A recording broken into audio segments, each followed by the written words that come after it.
Maligayang pagbabalik mga kazitshen. Sa video na ito, ibubuod natin ang action sci-fi thriller na pelikulang The Creator, na ipinalabas noong 2023.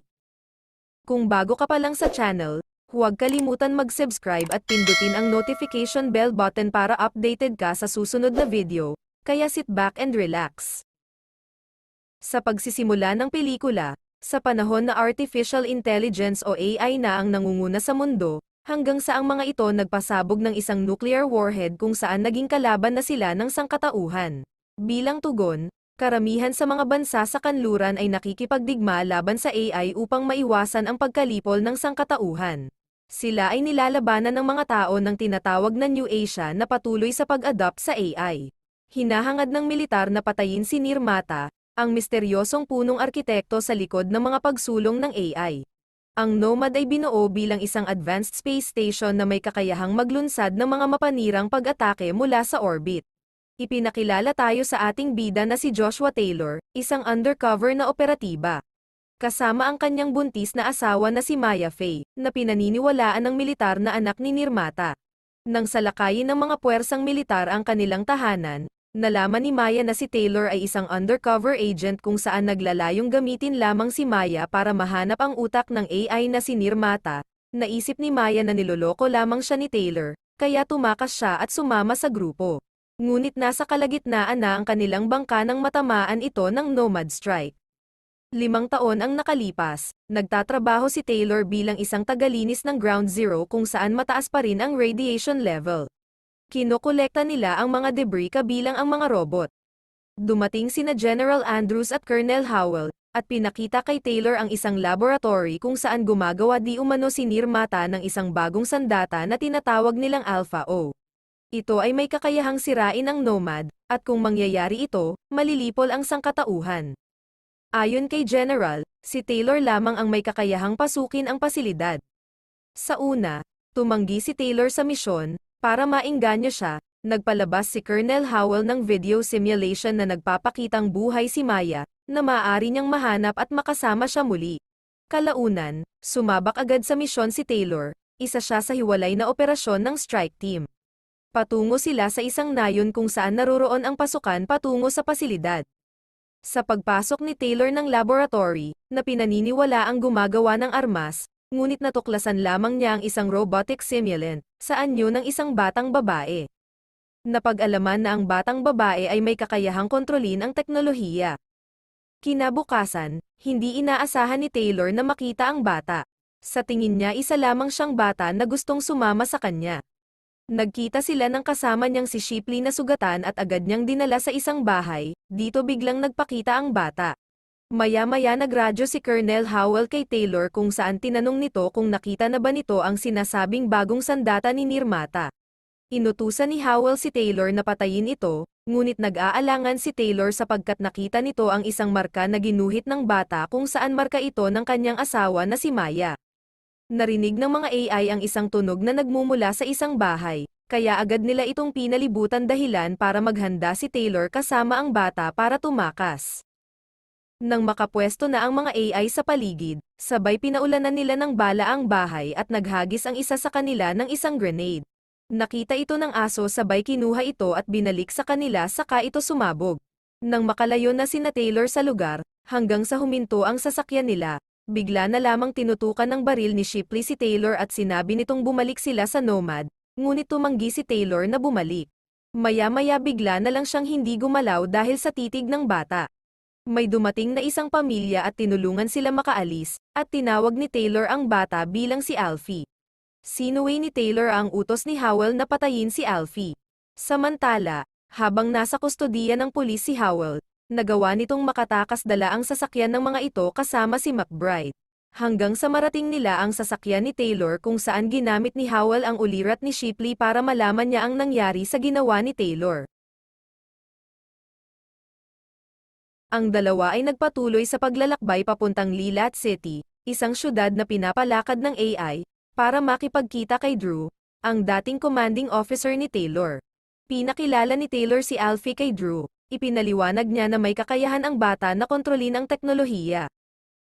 Sinusuri niya si Alfie at sinabi ni Drew kay Taylor na kaya nitong maging pinakamakapangyarihang sandata sa planeta dahil ang kanyang mga kakayahan na kontrolin ang teknolohiya ay lalago ng husto.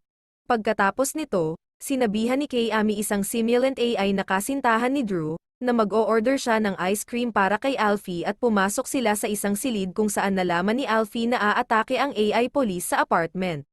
Isang miyembro ng AI police ang dumating para ibigay ang di umanong ice cream, ngunit isa pala itong bomba at bigla itong sumabog dahilan para mamatay si Kay-Ami. Nalungkot si Drew nang makita ang kasintahan na wala ng buhay. Dumating ang AI police ngunit wala na sila Taylor, nagpanggap si Howell na isa sa mga AI police at bigo silang mahanap si Taylor kasama ang bata.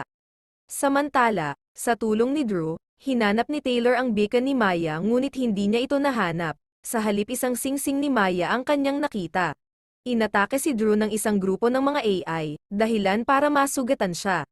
Bago mamatay si Drew, nasabi niya kay Taylor ang isang impormasyong nakalap niya, na si Maya ay isang nirmata.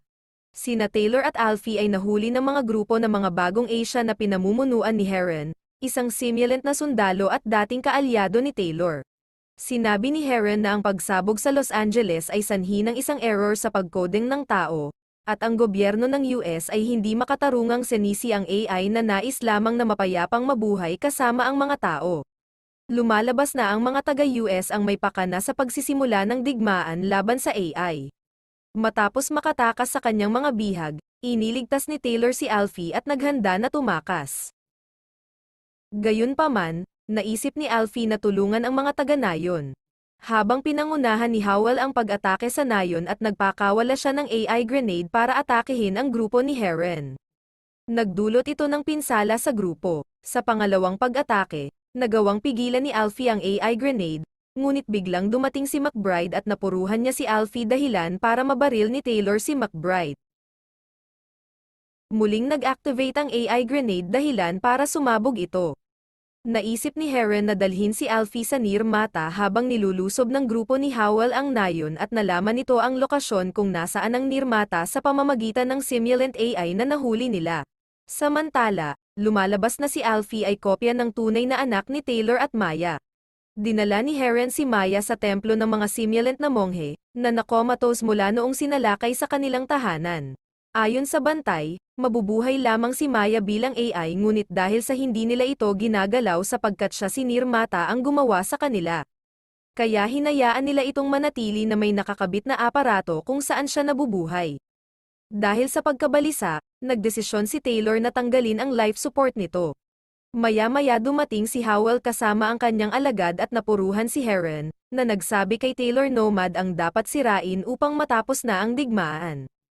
Bago umalis si Taylor sa templo, kinuha niya ang isang device na ikinabit ni Howell kay Maya. Sa pagbaba nila sa Nayon, walang awang pinagbabaril ang mga simulant na monghe habang sina Taylor at Alfie ay nahuli ng mga US forces at pinasabog ng Nomad ang base ng mga AI. Dinala sila sa isang pasilidad ni General Andrews sa Los Angeles kung saan napilitang patayin ni Taylor si Alfie gamit ang isang electromagnetic pulse weapon. Pagkatapos nito, sinuri ng mga researcher si Alfie at balak nila itong ilibing sa pasilidad ng Ground Zero. Habang nasa biyahe sila papuntang pasilidad, natuklasan ni Andrews na hindi na-terminate si Alfie, bagkus, naka-off lamang ito.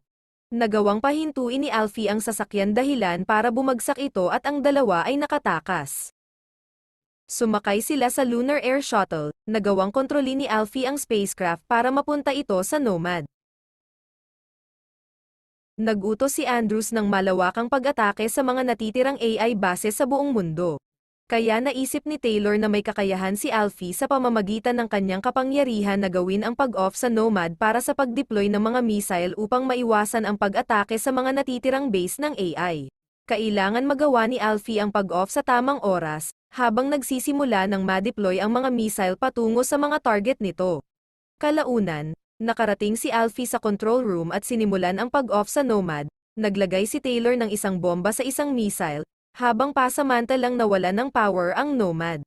Nang pabalik na si Alfie, nakita niya ang isang grupo ng mga AI kung saan nakita niya si Maya sabay hinila niya sa mga taniman, pagkatapos nilagay ang isang memory chip na binigay sa kanya ni Taylor. Umaasa siyang magising si Maya ngunit, bigo itong gumana sa kanya. Bago makarating si Taylor sa escape pod, pina-activate ni Andrews ang isang robot na pumipigil sa kanya na makapasok, at napilitan si Taylor na paalisin ang sasakyan kasama si Alfie. Habang sumasabog ang Nomad, nagkita sina Taylor at Maya na isang simulant na AI, na na-activate ni Alfie gamit ang isang memory chip na naglalaman ng impormasyong na-download ni Howell mula sa utak ni Maya pagkatapos niyang mamatay. Ginugugol ni Taylor ang kanyang mga huling sandali kasama si Maya habang sumasabog ang Nomad. Namatay silang dalawa habang si Alfie ay bumalik sa Earth at nasaksihan ang mga taong nagdiriwang ng pagkawasak ng Nomad habang pinapasaya siya bilang si Nirmata.